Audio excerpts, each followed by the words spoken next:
Alors, si je suis là, c'est pour partager cette information. Je vous ai fait savoir, la première partie à l'émission à Lelo, que la territoire ya Kabare, na Lomera, Bisiko, Kabila, Tchaki, ba stock ya ba manduki, na ba matériel ya ko exploiter, ba minéraux, ba batu ko évacuer. Na ça qui nous attend, on a do chuter que na un message de la course de Nanga s'arrête aujourd'hui. Nanga n'avancera plus. Et celui qui le remplacera subira le même sort. Je dépouille Nanga au nom du Seigneur. Toutes les paroles prononcées sur Nanga de bénédiction, nous les enlevons aujourd'hui. Là où se trouve Nanga, même si les bombes ne peuvent pas le rencontrer, mais aujourd'hui Nanga est à nu, il n'a plus la bénédiction des hommes de Dieu, il n'a plus la couverture de Dieu. C'est connu là-bas sous couvert, il y a des Indiens, des Libanais, Mezaka, il y a Kabila. Donc, il a des fermes partout et ces fermes sont clairement des sujets d'insécurité pour l'embo cannabis. À l'heure où je parle, suivez ce que j'ai comme information. Depuis 1 heure, il y a Lelo lundi. Donc, tout le protocole Lelo, Bami Toukane Badak déjà un mouvement. Bateau Bande Kosa, voyage, Ninge Bakenda Mboka tel contre Koko, Atike Keikuna, Moni Bango Banda, Boutou, Ti, 5 heures. À partir à 7 heures, Bazongue les sous transportés, sauf que Bazoye Baté, qu'est-ce qu'ils transportent? Mais ils sont en train de suspecter, sachant qu'ils ont déjà pénétré cet endroit-là. Ouezali, Moko, il y a ba ferme, on est dans le lobby à Kabila. Attendez, je vais donner la précision. Voilà. La localité à Moudougourou, na kati ya groupement ya Ishungu, pe na cité minière ya Lomera. Donc, na cité à Lomera, il y a des endroits où ils ont là, donc, ba coffre fort, au Kabila Tchatch. Au moins, vous avez vu, na Tchak, on a ba image, je crois, 2023. Ndengenini, ba découvrir ka ba coffre fort, na kati ya ferme, na ye, na Rubaya. Il y a un débat qui a utilisé des munitions pour frapper, pour combattre FRDC, pour occuper mine, cité minière à Rubaya. C'est la même chose dans l'Omera. Kabila avait déjà placé un dispositif sécuritaire à Minen. Maintenant, ils sont sur le point de délocaliser. Je ne sais pas pour quel motif. Parce que donc on suppose que le quoi pression les alliés impression que un mouvement à retrait tout ça, mais en réalité ce n'est peut-être pas ça. En réalité un mouvement à se repositionner. En réalité un mouvement à se réorganiser. Mais ils savent qu'avec les mouvements là, les caméras satellitaires tout ça vont filmer et donc ça donnera l'impression qu'ils sont en train de retourner d'un côté à la ville pour identifier. Nazana isengo makasi parce que quelle que soit la durée de la nuit, le soleil finira toujours par apparaître. Quand le président Tshisekedi alobaki yango, le président Tshisekedi dit n'importe quoi, même Nanga Sekaki. Voilà ici, ba masque komi kokweya bande ko ba congolais. Nanga bomisi basango. Abomisi bango ndenge nini? Nous allons en parler. Bokoyeba abomisi bango ndenge nini? Et wana ya liboso, ya mibale Paul Kagame en guerre avec le ICA, le royaume ou la Grande-Bretagne. Qu'est-ce qui se passe avec la Grande-Bretagne et Paul Kagame tokobeta lisolo et tokobeta lisolo à Martin Fayulu. Oyazo peut exister sur un dialogue, tokotuna Fayulu, dialogue oyozo lukato dialoguer na banane. Et puis nous allons en parler de beaucoup de choses pour que les Congolais bazala toujours informés na makambo eza koleka na mboka na bango. Bandeko ba Congolais nazoko exhorter na bandeko oyo bazui mbela ya kolanda ngai bo liker émission, bo commenter et puis bo partager ba lien. Nalobi bo liker émission, bo commenter et puis bo partager ba lien. Na ba commentaire na bino omela ngai kaka ozo porter soutien na yo et pas ya mkonzi ya mboka, ozo porter soutien na yo et pas ya FRDC, ozo porter soutien na yo et pas ya ba wazalendo. En tout cas, on a besoin de j'aime na bino. Au côté au aimé pour que notre direct est là sécurisé. Voilà un peu makambo yo o tozo solo na biso ba kongomani, tozo solo la ba congolais bozala informé na makambo wana. Bande ko ba congolais nazalaki na ndeko moko boye azalaki na Kigali. Na ndeko moko azalaki na Kigali na koko tela bino ta mo ba image parce que na yebisa ki pas zo ba image. Na tela bino ba image comme ça bo mona potozonga na pesa bino information sur Joseph Kabila oyo to ti koloba loba awa to mekai koloba yango na pesa bino information na karasikoyo na la sabino na Kigali yango ezalaka nango nde salité boye ezalaka nango salité ezalaka salité ndeko wango wapiye d'accord azalaki na Kigali. Ne faut pas m'en vouloir. Et ça, source, on ne donne pas origine à ma source d'information. C'est vrai, tu vois. On a na Kigali, vous voyez. Azalaki a Zuba image et tout qu'on sort. A Zuba image et tout qu'on sort. Tu vois. Naibisaki pena zoa on ne peut pas parler de ça, vous voyez. Mais au moins, na senga qui est image, ozomona. Na senga qui est image, azolo bapé awa bien. Tu vois? Azola kisa, bisiko bazala qui senga qui est image. Donc ce sont les gens qui maîtrisent peu aussi Nyarwanda, à côté à Kolo Baniki Nyarwanda de Robi Mapé Nini mais normal. Alors, Tokata Masolo et Joseph Kabila, ce messieurs-là n'est pas mort.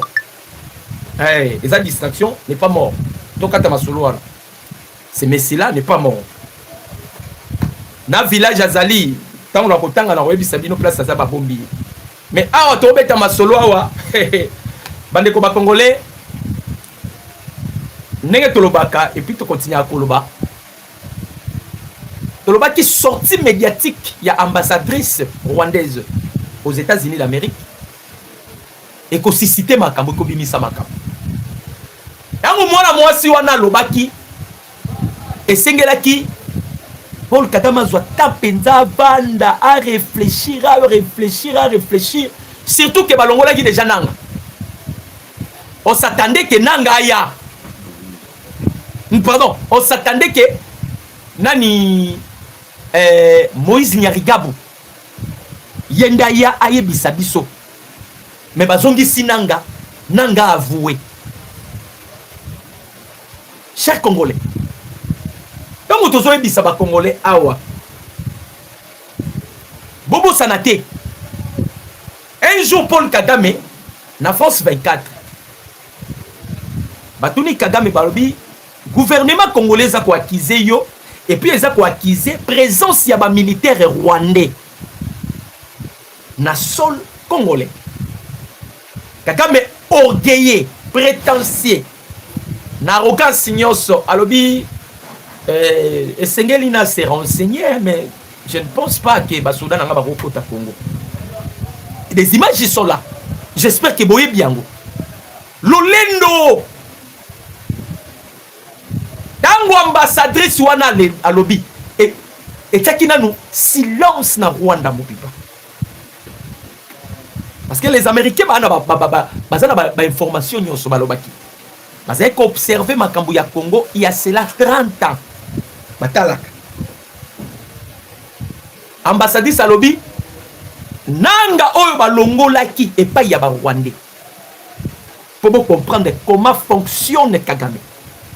Bandeko Kagame a utilisé un cas congolais. Et le président Tshisekedi avait raison. Alobi, le mal était tellement profond à un niveau où vous ne pouvez pas imaginer. Et puis, les Congolais, c'est un peu komoko. Tobundakana Rwanda, sur le plan physique et sur le plan spirituel. N'est-ce Tobundakana Rwanda. Tobundana Rwanda physiquement et puis Tobundana Rwanda spirituellement. Mais sur le plan spirituel, le Rwanda a des difficultés. À kokokate parce que Moto, oyo, Azali Bosso ya Kagame, Aza porteur, il y a des esprits. À kokokate. Hormis Makamoumussoussou et Salam, le président Tshisekedi Tangwa Yaki déjà Nabokondi, chers Congolais. Tangwa Yaki Nabokondi. Aebaki déjà terrain na Zokota. Et ça terrain mon copirement spirituel. Je dois remettre ces pays entre les mains de l'Éternel. Parce que le Congo a été vendu dans l'occultisme. Le Congo a été vendu dans la franc-maçonnerie. Naba prima couria, naba eliminasi. Et le Congo était sous l'interdit. On devait maintenant commencer. Yako zongi sangona nous na maboko ya Nzambe. Et c'est ce que le président Tshisekedi a salaki na mature. Il a remis le Congo entre la main de l'Éternel. Bawanga naka, bawanga naka, bawanga naka, bawanga naka. À la fin des comptes, point de presse, sortie médiatique, il y a Corneille Nanga.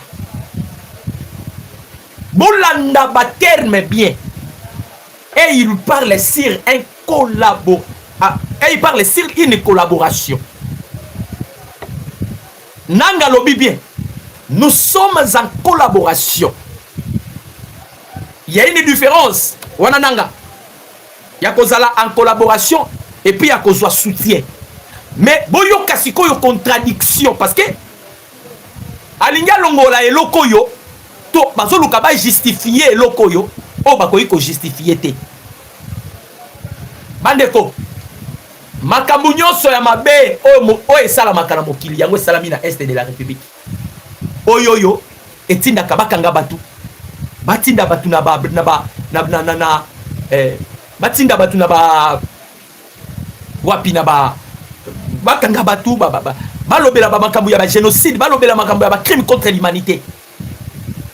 Mbadi wana sikoyo charge wana Kagame a bien ko attribuer a ko kende nango ye moko te. Il faut banda ko benda butu moko comme nanga lobby. Enfin nanga accepte leur collaboration avec les M23. Bandeko, nous devons quand même féliciter le président Tshisekedi. Nous devons féliciter le président Tshisekedi. Parce qu'on a réussi et l'okoto Lukaka. Dans le Rwanda lobby, ambassadrice rwandaise, a lobby que bazalaka collaboration avec M23. Vous savez ce que les États-Unis avaient dit? Les États-Unis avaient dit savoir combien de parce que binom de Européens ça dit sur liste sikoyo.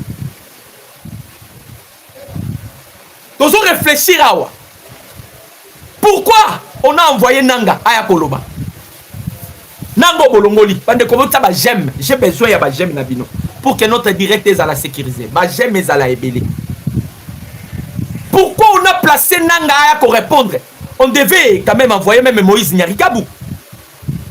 Nyarigabou CV na yé de A à Z, c'est la rébellion. On devait envoyer Nyarigabou. Pourquoi on a envoyé Nanga? Nanga lobi to collaboraka na Rwanda te. Yoka malinité. To collaboraka na Rwanda te, to collaboraka na Uganda. To collaboraka na Rwanda na Uganda. Aninga vimbi sango. Parce qu'avec les Rwandais, ça sonne mal. Ils ont maintenant accepté leur collaboration. Nanga lobi boye. Ils ont partagé idéologie moko na Rwanda. Kabila ebisaki biso. Les M23 ont aspiration congolaise. C'est Kabila qui l'avait dit. Ils ont aspiration congolaise. Tokeye pas ya président ya Kenya, William Ruto, aux États-Unis. Les M23 sont des Congolais. Nanga aujourd'hui nous dit, nous sommes en collaboration avec les RDF, force de défense rwandaise. Pour nanini, de comprendre que nous avons partagé na bango idéologie moko. Surtout Bissopé, AFC, M23, Tozo Bunda, pour neutraliser la FDLR au bazapé menace. Oh, bandeko, il y a une contradiction. FDLR est une menace pour la Rwanda ou est une menace pour le Congo. Ba Rwanda balobi, Tshisekedi a zoko héberger ba FDLR. Les FDLR c'est une menace pour la souveraineté, il y a Rwanda. Aussi longtemps les FDLR sont à l'est du pays, Rwanda kolongola ba mesure défensive na yete. Lobby nanga lobby. Oh, Bissopé. Tozo bundi ça va FDLR pourquoi? Parce que ba FDLR ba oboma ba congolais. Oh. Rwanda lo ba FDLR baza menace pour na Rwanda. Et comme il est sous AFC Kolobake, les FDLR baza menace, bangonde bazo bo dans l'est de la République. Quelle contradiction! Bandeko, quelle contradiction! Toke ne malembe, si bakondima makambu nyonso bawangana. Bakokoma tina niveau ya Kolobake, biso pe tobo marabatu. Tozoke ne malembe. Bandeko, bon canon makamboleki aux États-Unis d'Amérique. Paul Kagame a tindi tungstène. Tungstène est parmi les dits minéraux va bien dit 3T. Ce sont des minéraux les plus exploités ou les plus utilisés actuellement sur le plan technologique. Paul Kagame a tindi est belé aux États-Unis pour séduire les Américains. Objectif à Kagame Zagi, c'était pour séduire les Américains. De contrer Kagame.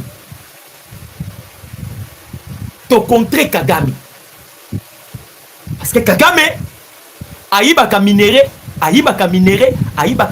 a magazina ba minéré na biso. Na Rwanda. Ils veulent maintenant acheter les Américains. Bandeko. Si c'est qu'il y a écarté avec ma cuivre moko artisanal, il y a somo.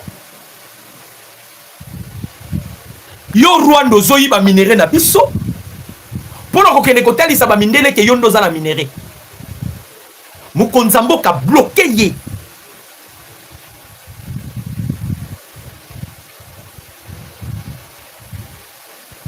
Tolobaki yango bandeko ba congolais. Banzela nyonso Kagame azoleka verrouillé. Banzela nyonso Kagame azoleka verrouillé. Batali balobi soki to bimisi nyariga bwawa eloko ekobeta mbunda. Tota nanga loba. Nanga bimi. Andimi collaboration. Maintenant on se pose la question.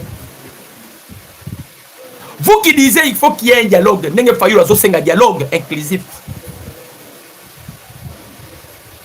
Nanga qui accepte leur collaboration avec les avec les Rwandais.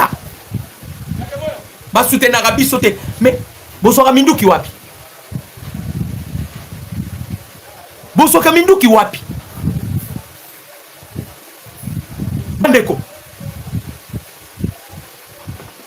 Les Américains basengi liste. Basengi liste.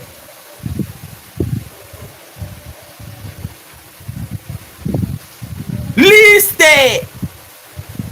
Ah nenge zawa bandeko. Mutuna mutazo mema ekuluzu na ye. Mutuna mutazo mema charge na ye. Tolobaki yango. On va dire basuki banzimi. On va dire basuki banzimi. Le monde moni. AFC. M23. Et ça nango armée rwandaise. Et ça nango armée rwandaise. Kagame ke gauche. Kagame zongi droite. Bandeko soki tozwaki Ngadiadia à la tête de ce pays tolingaki tolela. Soki tozwaki Ngadiadia à la tête de ce pays ici tolingaki tolela. Moi j'ai toujours dit naloba rakout na bomba raté. Différence entre Mutuna Nzambe, l'homme commet parfois des erreurs. Naloba kayango. On devait délocaliser la guerre pour en finir avec Paul Kagame. Auto collaboraka na Uganda. Bowanga kape Uganda. Maintenant, allez demander à Barthé Fayulu. Vous avez insisté sur un dialogue. De son hypothèse, il y a dialogue. Kagame, Nzamba fini kara mbuma moko piku. Kagame a eu problème avec sa sécurité. Problème avec likambu ya mabele. Donc, même si que Nanga vient maintenant de l'admettre que nous sommes en collaboration, c'est-à-dire la mission qui vous a été conférée, Nanga, c'est la balkanisation de la République démocratique du Congo. Parce que quand vous dites que vous êtes en collaboration avec le Rwanda, Kagame nous avait déjà dit, azobunda po azwa mabele na ye ba colon ba kotisaki na Congo, tant bande ko ça la partage d'Afrique. Ils ont commis l'erreur. Ça dit tant on a zone dima. Ami bimisi que mission na yo nanga, c'est pour que le Congo soit balkanisé. Alors, tant vous Fayulu asenga ki que dialogue na bananga fo baya. Donc hypothèse des amoko. Fayulu aussi travaille pour Kagame.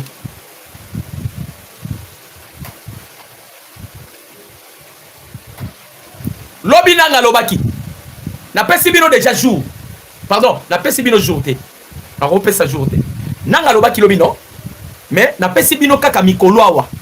Vous allez voir aussi la 5 ans kobima po loba. Ba kobima po loba, ba liaki mbongo ya Kagame.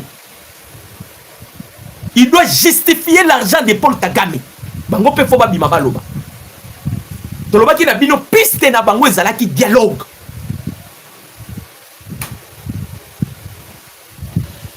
Parce que mission déjà, Kabila yaki nango, na Congo. Mission ya Kabila. Bon, il faut qu'on se dise la vérité. Parmi ma plus grande mission, Oyo, Paul Kagame na Museveni, Pesaki Kabila, tant qu'on a eu pouvoir. Première mission, le Kagame avait peur. Il y a un ex-phase, un commando ya Mobutu. Kagame a ebisaki Kabila et l'autre Liboso. Soko komi na Congo. Ndenge zo zo boko diboy. Banda ko lia sikoyo ba soda nyonso ya Mobutu. Et on a zo ebisa bino eza vrai. Kabila bomba ba soda ya Mobutu ye moko ta bomba na ba musicien ko na ba musicien congolais na biso awa. Ko kende kotela bango la ba poisson. Ils ont utilisé même na ba to ba théâtre. Ce que je vous dis est vrai. Ko kende kotsa ba poisson tout kosom. Tango ba silisi. 2013, nomination à officier, ordonnance présidentielle. Kabila cotisa 500 officiers supérieurs dans l'armée Nabiso. Et ça là qui ma mission. Il faut affaiblir l'armée congolaise parce que le Rwanda et l'Ouganda avaient peur dans la ex-phase. Ce quoi affaiblir l'armée Oyo. D'être au sakanasko na ba Congolais. Mission El Bosso Kabila réussi ça. Deuxième mission ya Kabila, Longola 11 provinces. Ça en 26 provinces.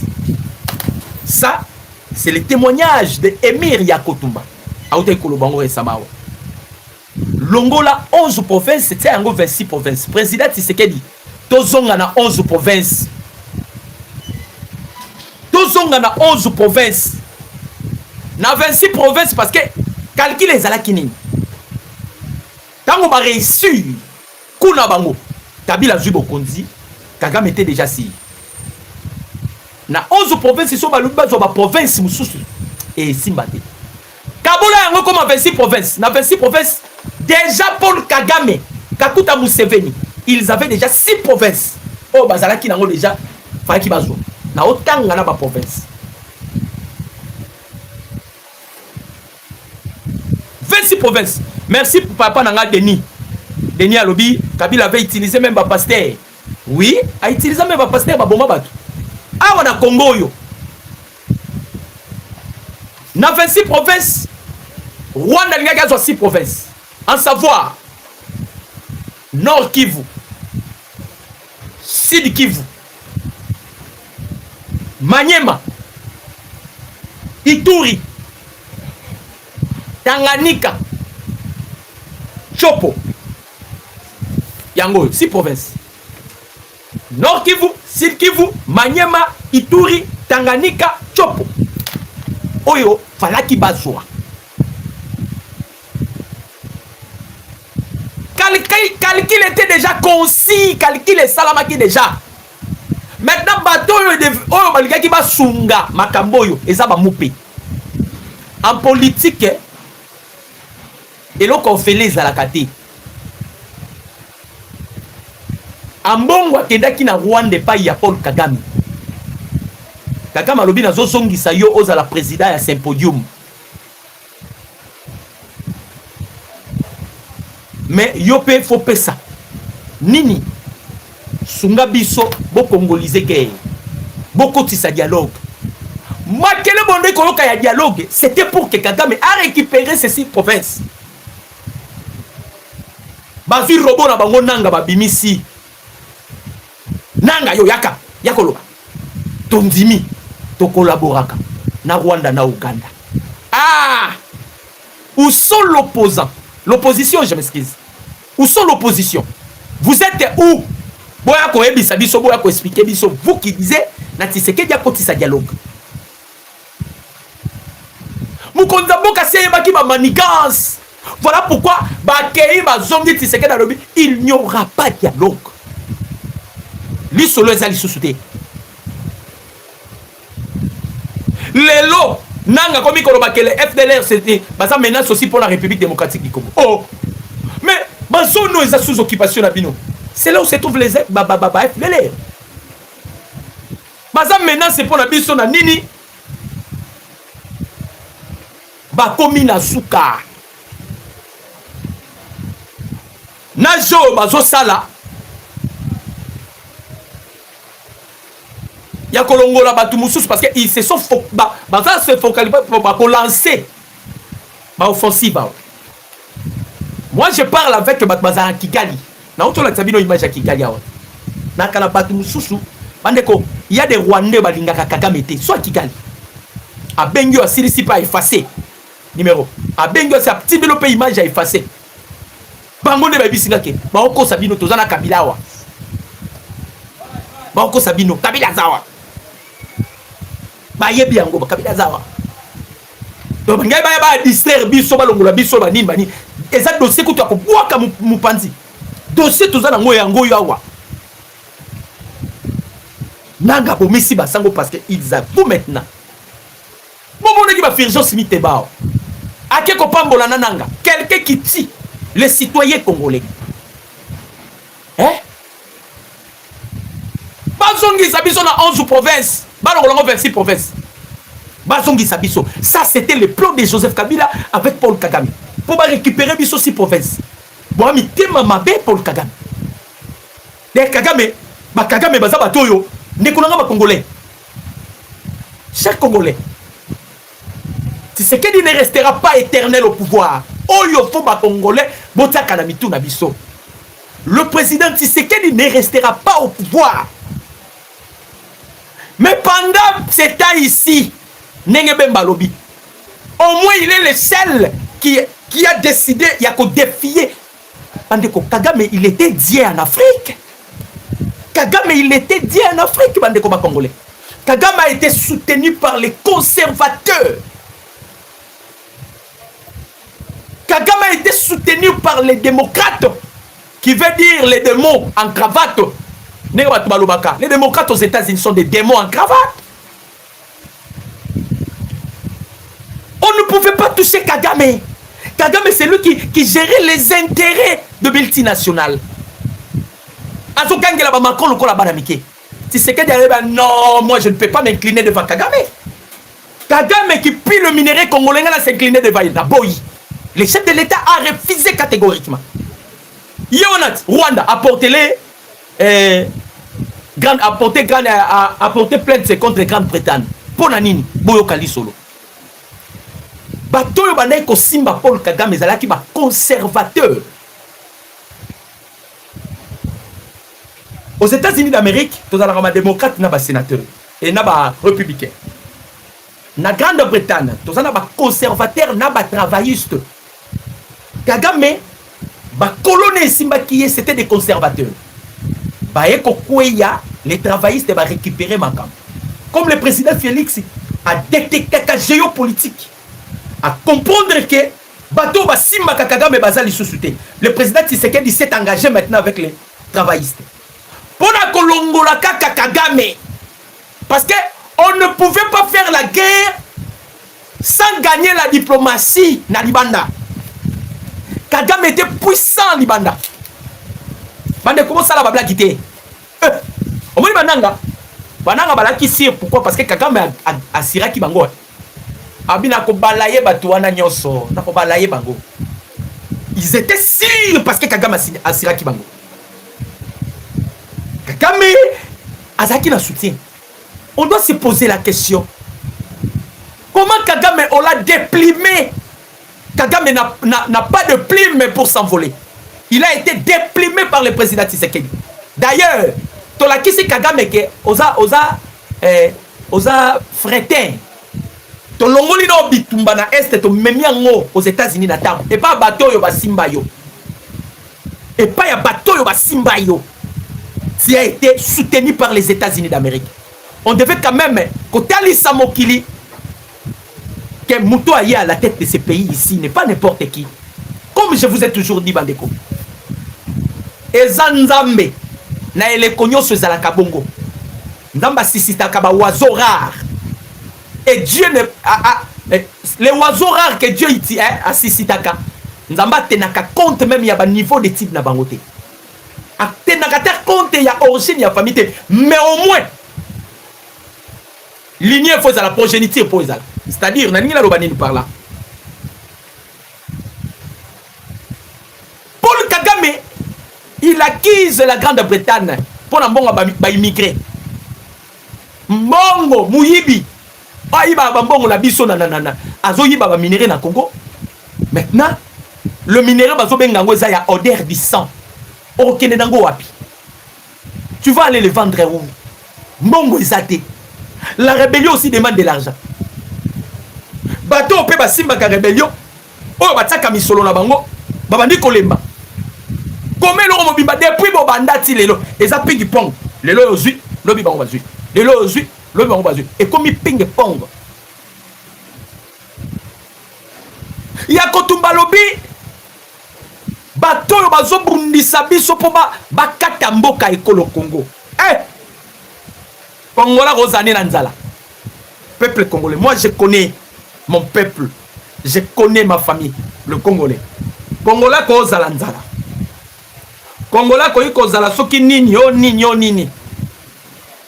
Mais Congolais so ayoki ka Congo elinge kende. Congolais. Awe biso kata Congo et ils avaient une mission, mais ils voulaient utiliser Bananga. Balongo la qui est bataki Moïse Nyarigabo. Tango e komi likambu ya ko répondre bazongi sinanga pona ko kotise lisusu na filet. Kende yo kota lisusu na filet yebisa bango. Et nous sommes en collaboration. Vous êtes en collaboration. Mande kozala kala ba ezana ba moni ba makambo ezana este et sala batu mususu ba simba minduki ma victime oyo ba mona makambo komela ba papa pe ba mama na bango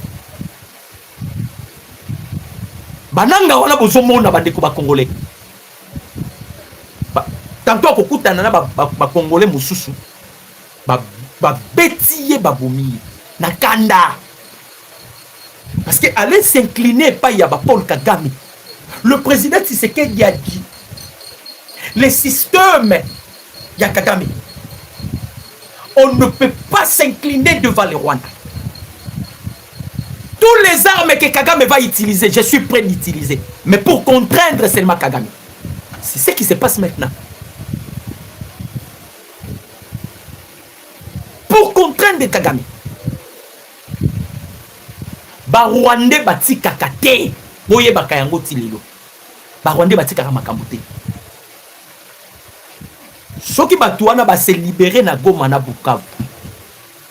Il faut que tu mire na Est wana. Les États-Unis ont mir entre eux et le Mexique. Rwanda peut photo la bango mundelu. Et puis na cesse bananga ba oloba. Toko kende wapi? Toi na place pour kende te. Oh. Bon na place pour kende te. Vous vous blaguez avec les Congo. Hein? Vous vous blaguez avec les Congo.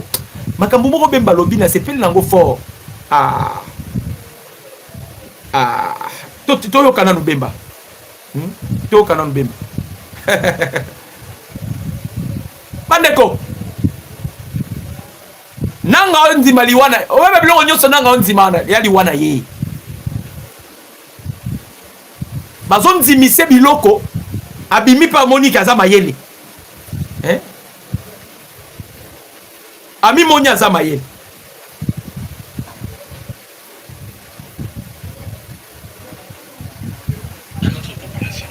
Bokano Bemba à notre population, c'est qu'aujourd'hui, plus que jamais, nous devons garder l'unité entre nous.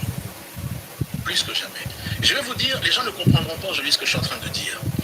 Mais dans quelques années, ils comprendront. La chance que nous avons aujourd'hui, c'est d'avoir ce président, Félix Tshisekedi. Pourquoi? Parce qu'il est celui qui s'est levé contre le Rwanda. Contre le Rwanda. Contre Paul Kagame. Paul Kagame. C'est celui qui a fait condamner et fait mettre des sanctions contre le Rwanda. Oui.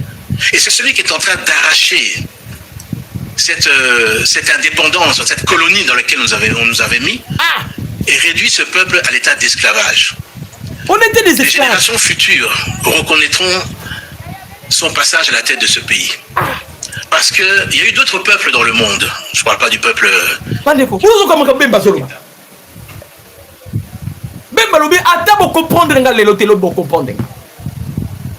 nous, nous avons un double esclavagisme. Yaba Mindele, na Rwanda. Kagama kangi biso penda ya kokanga.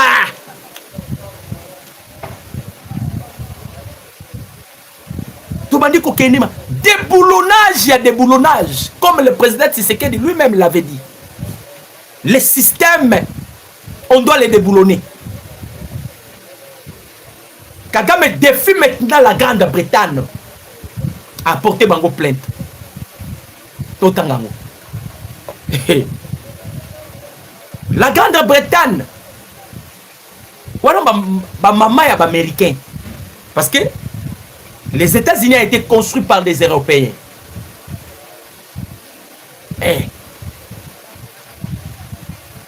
Tout kabouana bateau, tout tami.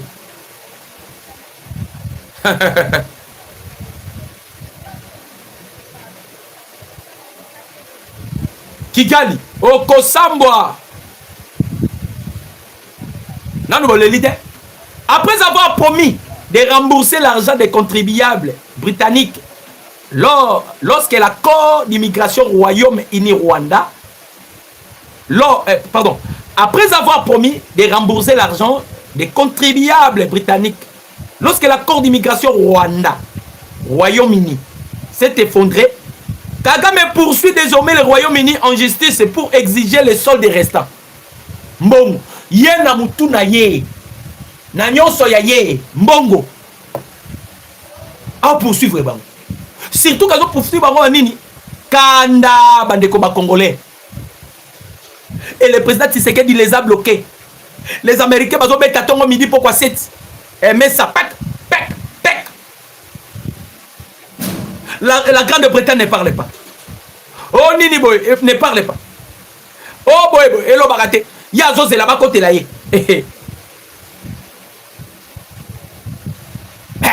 Yazo c'est là-bas côté. Lobby baleli, lobby zalaki mardi. Baleli di sous. Baleli nini? Les attaques. Et ils pensent que Batmakoya peut intervenir et pas là-bas. Oh l'oba qui n'a vu non Bobima. Bobima non? Hey. Vous ne voulez pas. Bobby Maboli Kobimate. Lobby. Babi, nous condamnons fermement les attaques militaires coordonnées menées contre le village Banyamulenge de Mitamba. Makambo Salamagi Lobby na Mitamba. Na Mitamba, na Kajoka et na Point Zéro.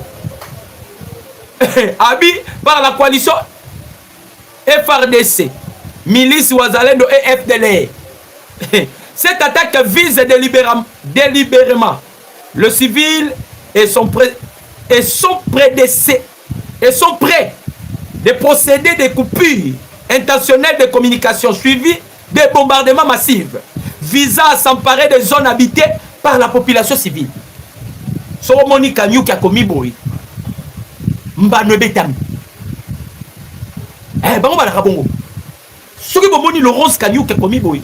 Mbano betami. Toko bandeko Rwanda matakita. Kagame matakita. Akutani na muto ala la kate. Ba magwi nyonso bozo na bazo sala. Oyo lelo ba komi ko admettre collaboration. Nanga nzimi. Toloba ki yoza patin. Oze ke kwa pamba bazo sakanela. Et ke kwa pamba bazo sakanela. Azo lokate. Et ke kwa pamba bazo sakana azo lokate. Kuna peni susu batangi boyoka. Batangi lobby ezalaki mardi. Nini ya haute cour militaire. Dossier à Yav. Toto yoka. Boyoka makambo elekaki lobby na haute cour. Le mardi 27 janvier 2026. La haute cour militaire de Kinshasa a auditionné 4 généraux de la forces armées de la République démocratique du Congo. Les FARDC en cycle. En qualité de renseignants dont le procès opposant l'auditeur général et le ministère public ou lieutenant général Philémon Yav Irung, ces derniers anciens combattants de la 3e zone de défense et coordonnateur des opérations au Nord Kivu est poursuivi pour trahison et incitation des militaires à des actes contraires au devoir ou à la discipline. Les témoins, Boyoka Badekoko, les témoins, les lieutenants général Constant Ndimba, Komboa, l'ex-gouverneur militaire du Nord Kivu, les générales Sylvain Ekenge, Bomoussa et Fomi, le porte-parole suspendu de l'FRDC, les générales de brigade Dani Yamba, Tene, ex-conseiller, et le général de brigade Évariste Mwei Lumbu, ex-commandant du secteur opérationnel Soukola D du Sud Kivu, ont été interrogés sur ces 2 messages extraits des téléphones du prévenu et maintenant du colonel Célestin Sekoko, secrétaire particulière du général rwandais James Kabarebe. Hey! C'est Chirimwa Mila qui bloque notre projet. Makambwa. Bozoyoka, oyezalaki na kati ya nini? Boyoka.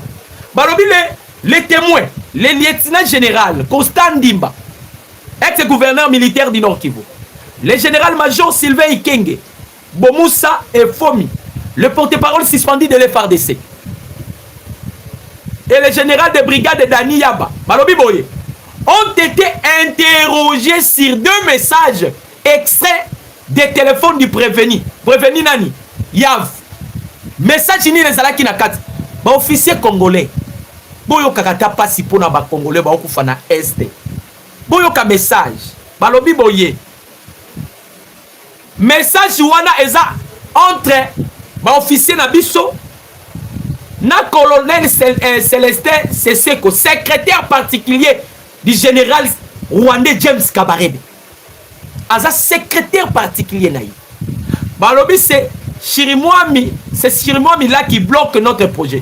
Selon le premier message présenté par l'accusation, toi général Mweu, tu es tout le temps au front. La victoire rapportée va profiter à ces Bangala. Toi on ne te fera pas. Pour le second message, lors de sa déposition, le général Ndimba admis avoir été informé à Goma par le général Chirimwami des messages provenant du Rwanda et avoir chargé le général Ekenge en déplacement à Kinshasa de relayer l'information au chef d'état-major général de l'FRDC ou sous-chef chargé de renseignement et au chef de la maison militaire du chef de l'État. Les généraux Ekenge et Yamba présents ont confirmé ces déclarations de leur ancien supérieur. En revanche, le général Mweu a nié avoir reçu un message de James Kabarebe, affirmant qu'il s'agissait plutôt d'une directive interdisant aux militaires de l'FRDC tout contact avec les combattants de l'FDLR. Une version réfutée par l'auditeur général qui a insisté sur le fait que les dossiers judiciaires ne portent que sur les 2 messages initiaux. La Cour a renvoyé l'audience au 7 février 2026. Donc les officiers que nous avons dans notre pays, bandeko ba congolais, bazo collaborer na bango, na ba James Kabarebe, bazo komba na ba tester na ba James Kabarebe, bazo sala di n'importe quoi na ba James Kabarebe. Ba message ezo koma yo kama ba loba. Balobi, bino ba obunda. Soki bitumba na balongi yango, ba kopesa nini, ba kopesa honneur et pas ba soda bangala. Bino mo kotanga binoté. Bobunda na binoté. O muté o zaki ndokité bandeko ba Congolais. Tena des gars muté ma papé. Donc les Rwandais n'a jamais kozwa mabele sans passer par la corruption, sans passer par la trahison, il y a ba officier na biso. Tout naka oyoyo, toye bate, oye kontiti na makila trahison ya modèle boye. Basoda ba okebunda, bobunda na binote, wana yafa. Bobunda na binote, bobunda pwani. So bo sisi bitumba, mais gloire et raison que pas Tshisekedi. Et raison appelé pas basoda mzo bangala. Biso ba reconnaître bisoté. Oh. Ce qui te bundi pété. Yo zo kanse que tu penses que ceux qui les loyo les Rwandais ba zongi li sous à la tête de ces pays ici. Ba comme ils sont non. Quand ils vont venir, ça serait pour exterminer tous les nilotiques. Et pardon, tous les bateaux. Et ça, vous allez pas faire qui n'angati. Quand on va commis na Goma, va commis na Bukavu, va commis ce qu'on tourne dans Nanga. Obomi les lots combien? Ceux qui n'ont abomi 1000, abomi 100, on va continuer ici 100 Rwandais. Ceux qui n'ont abomi 100, il y a un peu qui est on est commis oh, Banyamure. Oh, Banyamure. Tout ça, ce sont des Rwandais. Oh, Baoutaki Kikadi, c'est-à-dire le plan Ezalaki que les 6 provinces là na bazwa, Kagama compte ça ba Rwandais na ba Rwandais na ba Rwandais na ba Rwandais parce qu'ils ont peur sur les retours ya ba Hutu na Kigali. Quand les Hutus vont revenir au pouvoir, Makambo nyonso Kagama sali ya mabe, ba tuti surtout ba tuti ba Utaki Uganda parce que Kagama za tuti o Hutu na Uganda.